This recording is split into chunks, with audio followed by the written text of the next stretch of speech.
She was mocked, insulted, and soaked with coke at work, until one powerful man walked in and everything changed. But who is she really, and why did her name soon sit above the building they once laughed in? Stay tuned, because you're about to watch a story filled with humility, betrayal, strength, and redemption. Hello, family. Welcome to Storytime Buchali.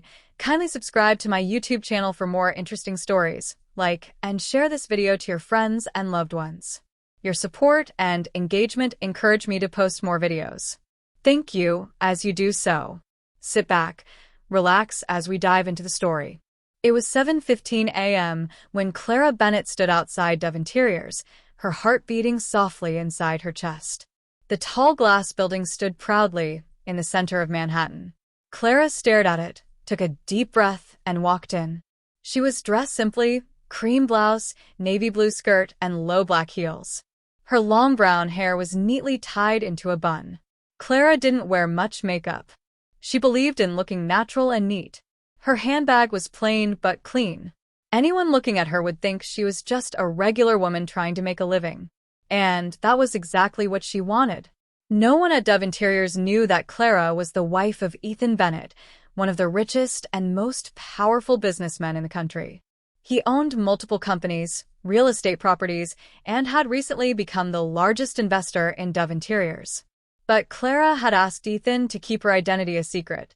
"I want to work like every other woman," she had told him one evening at home. "I want to build my confidence, learn from others, and understand what it means to earn something." Ethan had held her hands and smiled. "Okay, Clara. But if anyone disrespects you, I want to know. Promise." She had nodded. "I promise." Now, her new journey had begun. Inside the office lobby, Clara approached the front desk.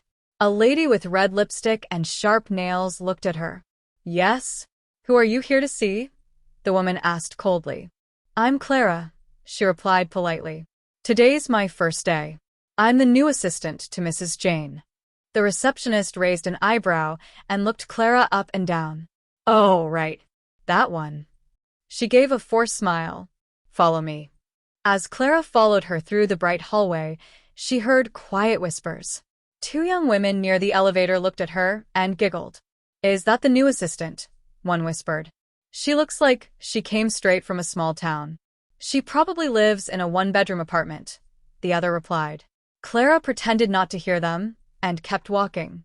They arrived at a large open office where dozens of designers sat behind stylish desks. Everyone looked polished: designer clothes, high heels, gold jewelry. Clara immediately felt out of place, but she smiled and stood tall. The receptionist pointed. "That's Mrs. Jane's desk over there." Clara walked slowly to the desk where a woman in her mid-40s sat. Her nameplate read, "Mrs. Jane Hollingsworth, Senior Design Manager." She had blonde hair, bright red nails, and a sharp, judgmental face. Mrs. Jane looked up at Clara and frowned. "And who are you?" "I'm Clara. I was assigned as your new assistant," she said calmly. Mrs. Jane leaned back in her chair. "You? Assistant?" She eyed Clara's clothes. "You look more like someone we hired to sweep the floor." Clara's cheeks turned red, but she forced a smile. "I'm here to help however I can." Mrs. Jane gave a short laugh. "Let's see how long that humble attitude lasts. Sit over there, next to the copier. And don't touch anything unless I tell you." Clara nodded and walked to the small desk by the wall. The chair was old and had a broken armrest. She sat quietly and watched everyone go about their work. The day started with Mrs. Jane giving Clara a list of ridiculous tasks. "Get me a caramel coffee with almond milk. And don't mess it up. Go organize the sample room. Take my shoes to the cleaner down the street." Clara did everything without complaining. She walked under the sun, waited in long lines, and came back sweating. But she stayed polite. During lunch, she sat alone. When she tried to say hello to a group of employees, one of them, Miranda, the team's most stylish woman, looked at her from head to toe and said, "Sorry, this table is for staff, not charity cases." Clara quietly walked away and sat in the corner with her homemade sandwich. As she ate, she wondered, is this how people treat others just because of how they look? But Clara had made a promise to herself, never to fight back with hate. She believed in patience and kindness, even when others were unkind. That night, when she got home, Ethan noticed she was quiet. "How was your first day?" he asked, gently pulling her into a hug. Clara smiled weakly. "It was tough, but I'm okay." Ethan looked at her closely. "Are you sure?" She nodded. "They don't know who I am. That's what I wanted, remember?" He nodded slowly. "Just don't forget, you're not alone in this. If it ever gets too much." Clara kissed his cheek. "I'll tell you.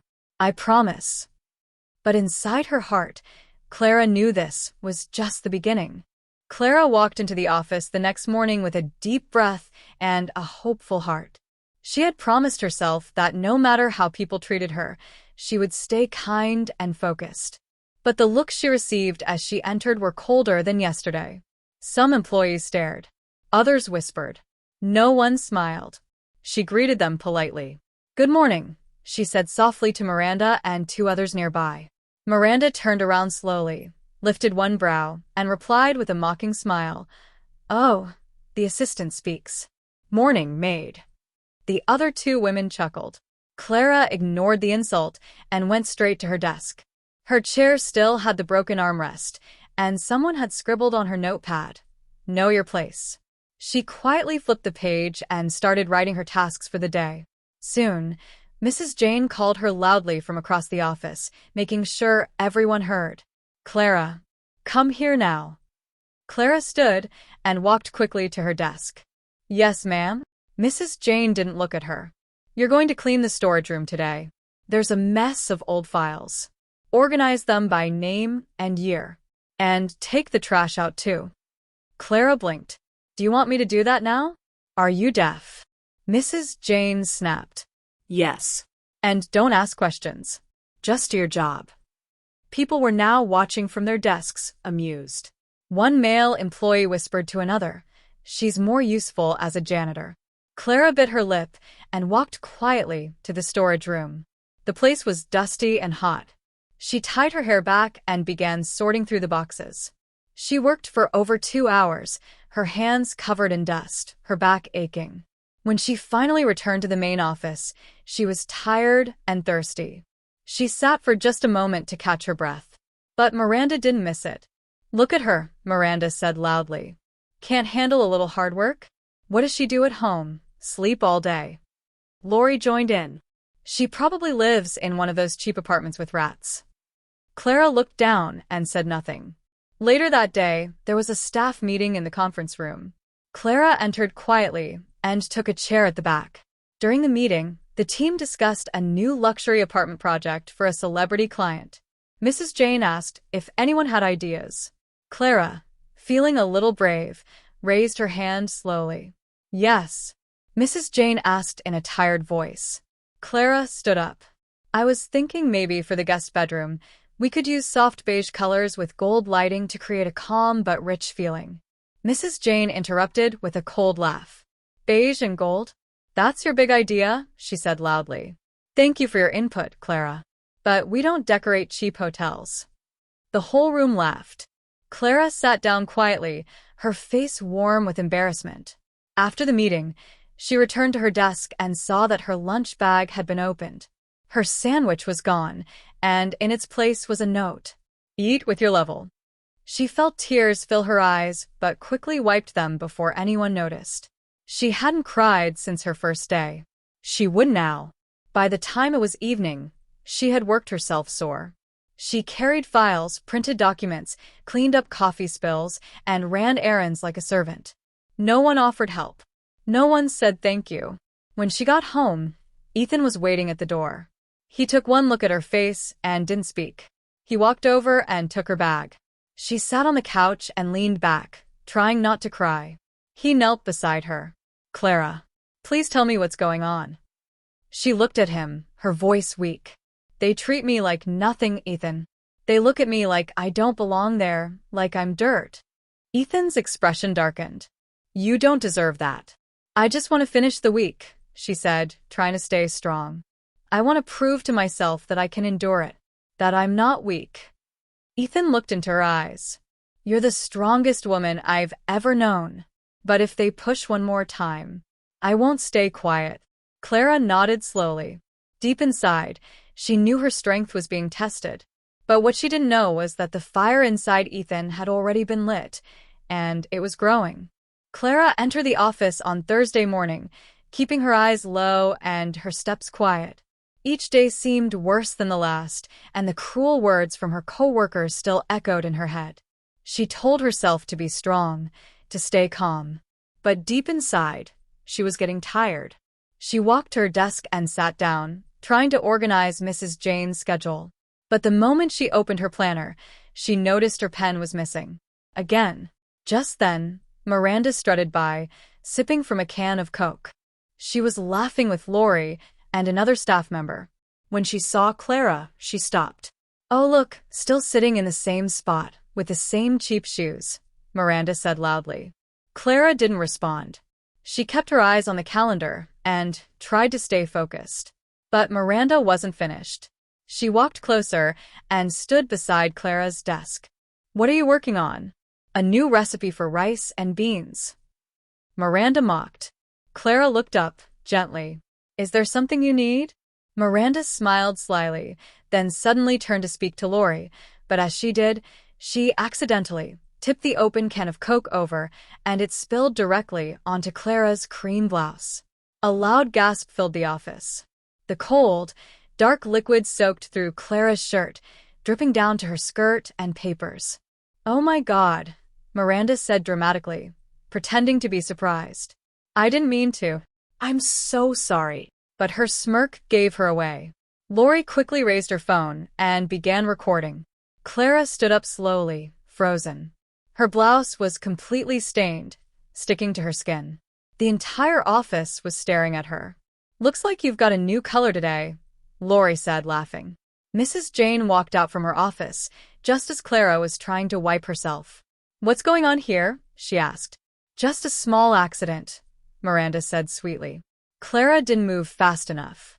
Mrs. Jane looked at Clara and rolled her eyes. "Go clean yourself up. You're embarrassing the office." Clara said nothing. She gathered the wet papers, her soaked bag, and walked silently toward the restroom. Inside, she stared at her reflection. Her blouse clung to her body. Her hands shook. Her eyes burned with tears, but she refused to let them fall. She had tried her best. She had stayed quiet, worked hard, and shown nothing but kindness. And still, they treated her like trash. She changed into her old sweater, which she always kept in her bag for emergencies, and walked back out. No one said anything. They just stared and whispered. At lunch, no one sat near her. Clara took her food to the fire escape stairs and ate alone. Each bite was heavy. Her heart felt numb. That evening, when she got home, she didn't even greet Ethan at first. She walked in, dropped her bag, and collapsed on the couch. Ethan rushed to her. "Clara, what happened?" She looked up at him with tired eyes. "They poured Coke on me, Ethan." And they laughed. Ethan's face changed completely. His calm expression disappeared. Anger burned in his eyes. "That's enough," he said quietly. "I'm not letting this continue." Clara tried to stop him. "Ethan." He raised a hand gently. "Tomorrow, I'm going with you. I don't care what they think. It's time they learned who you are." Clara nodded slowly. A part of her still wished to walk away quietly. But after today, she knew it was time to stop hiding. Tomorrow, the truth would speak for itself. The next morning, Clara dressed slowly. Her hands were still weak, and her chest felt heavy from all that had happened. She stood in front of the mirror, unsure of what to wear. Ethan walked in, holding a light blue dress she had only worn once, simple, classy, and beautiful. "Wear this," he said gently, "and hold my hand today. No more hiding." Clara took the dress with a soft smile and nodded. At exactly 9 a.m., the doors of Dove Interiors opened, and for the first time, Clara didn't walk in alone. Ethan Bennett, tall and confident, walked beside her in a sharp gray suit. His presence turned every head in the room.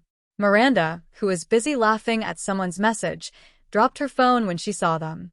Lori's mouth opened in shock. The receptionist gasped and stood up at once. Is that Ethan Bennett? Someone whispered loudly. Wait, is he walking with Clara? Mrs. Jane, hearing the whispers, stepped out of her office with a curious look. When she saw Ethan standing beside Clara, her face went pale. Clara held Ethan's arm tightly as he stepped forward. Good morning, Ethan said calmly but firmly. I'm here to speak with the staff. Mrs. Jane rushed forward. Sir, Mr. Bennett, we didn't know you were visiting today. If you had told us, we would have prepared. Ethan raised his hand, and she fell silent. No need to prepare, he said coldly. I'm here to talk about something important. He looked around the office. All eyes were on him. Silence filled the room. You see this woman beside me? Ethan asked. This is my wife, Clara Bennett. Gasps filled the room. What? Wife? No way. She's married to him? Yes, Ethan said, answering their shocked faces. And for days, you've treated her like garbage. Mrs. Jane stumbled backward slightly. Sir, I swear, we didn't know. And that's the problem, Ethan said sharply. You didn't know who she was, so you thought it was okay to mock her, pour coke on her, steal her lunch, record her, and treat her like a servant. Miranda tried to speak. Sir, it was just enough. Ethan snapped. His voice echoed across the office. He turned to Clara and gently held her hand. She didn't tell you who she was because she wanted to be treated fairly. She wanted to learn. She wanted to grow. Instead, she was insulted, embarrassed, and humiliated. The room remained quiet. No one could look him in the eye. From this moment, Ethan continued, Mrs. Jane, Miranda, Lori, and anyone who took part in mocking or bullying Clara, you are all fired. You can pack your things and leave this office now. Mrs. Jane's jaw dropped. You can't do this. I own 80% of this company, Ethan said coldly. Yes, I can. And I just did. Miranda looked around in panic. I was just joking. I didn't mean it. You humiliated my wife, Ethan replied. No apology can undo that. Security was called in. Mrs. Jane, Miranda, and Lori were asked to collect their personal items. As they left, their heads down in shame, the other staff stood frozen, shocked at everything they had just seen. Once they were gone, Ethan turned back to the room. This office will now be rebuilt with respect, kindness, and fairness. No more cruelty. No more bullying. If you want to stay, you work with integrity. If not, walk out now. Not one person moved. Ethan then turned to Clara and smiled.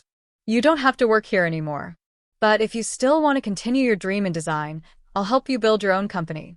One where no one ever feels small. Clara looked around the room, the same room where she had been laughed at, insulted, and ignored. Then she looked at Ethan, her eyes filled with emotion. I'm ready, she said.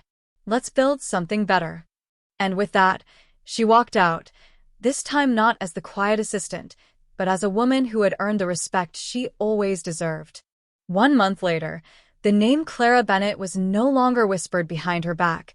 It was proudly printed on gold-lettered glass doors that read, Clara Designs, Inspired Interiors with Heart. The new company sat on the 12th floor of a modern office building in Manhattan, just a few blocks away from Dove Interiors. It wasn't just another firm. It was a place where workers were treated with fairness, love, and respect. Clara stood in the reception area that morning, watching her small but excited team prepare for their first big project. The office space was warm and welcoming, decorated with soft earth tones, indoor plants, and handmade pieces from young local artists. Every corner of the company reflected her values: humility, creativity, and dignity. Ethan walked in and smiled proudly at the sight of her standing confidently, giving gentle instructions to her staff. Your team loves you, he said, walking up to her. Clara turned to him with a soft smile. Because I treat them like people, not like tools. She had handpicked her workers. Most of them were young women who had once been rejected, mocked, or ignored. A few were even from the same job interviews where Miranda used to turn people away for not dressing expensive enough. I didn't just want a company, Clara told Ethan once. I wanted to create a safe place where people could grow. That afternoon, the company launched its first major design for a non-profit hospital. Clara's team was chosen because they offered the most heartfelt and thoughtful presentation. The hospital's board said they saw passion, not just business. The news of Clara's success began to spread. One popular blog wrote, "From being humiliated to hiring others, Clara Bennett proves that grace is strength." Former staff from Dove Interiors heard about it, including those who had once mocked her. They couldn't believe the same woman they laughed at now owned one of the fastest-growing interior brands in the city. A few even sent messages asking to work for her. She replied kindly but firmly, "Thank you for reaching out. I wish you well." One evening, as Clara locked her new office, Ethan stood by her car holding a small wrapped box. "What's this?" she asked, surprised. He smiled. "Something to remember today." Inside was a gold nameplate that read, "Founder and CEO, Clara Bennett." Tears filled her eyes as she hugged him tightly. "I still remember sitting alone at Dove Interiors, covered in coke and holding back my tears," she whispered. "And now look at all this." Ethan brushed her cheek gently. "You earned it. You never gave up. That's real power." The next day, as a final chapter of her old story, Clara was invited to a business seminar to speak on the topic, turning pain into purpose. She stood on stage in front of hundreds of people, shared her story, without bitterness, and ended with words that moved the crowd to a standing ovation. "They laughed at me when they thought I was nobody. But I didn't fight back with anger. I rose with grace. And now, my name is on the building they once told me I'd never belong in." Outside the seminar hall, a young woman approached Clara with tears in her eyes. "You've given me hope," she said. "I was about to quit my dream, but not anymore." Clara hugged her. "Never stop believing in your worth, even when others can't see it yet." As she walked away with Ethan, hand in hand, the city lights glowed around them. She was no longer just the humble lady at work. She was a woman who turned humiliation into honor, pain into purpose, and silence into strength. And the world would never forget her name. That brings us to the end of this video. I hope you enjoyed it. Please don't forget to subscribe, like, share to your friends and family, and also comment what you feel about the story under the comment section. Thanks for watching.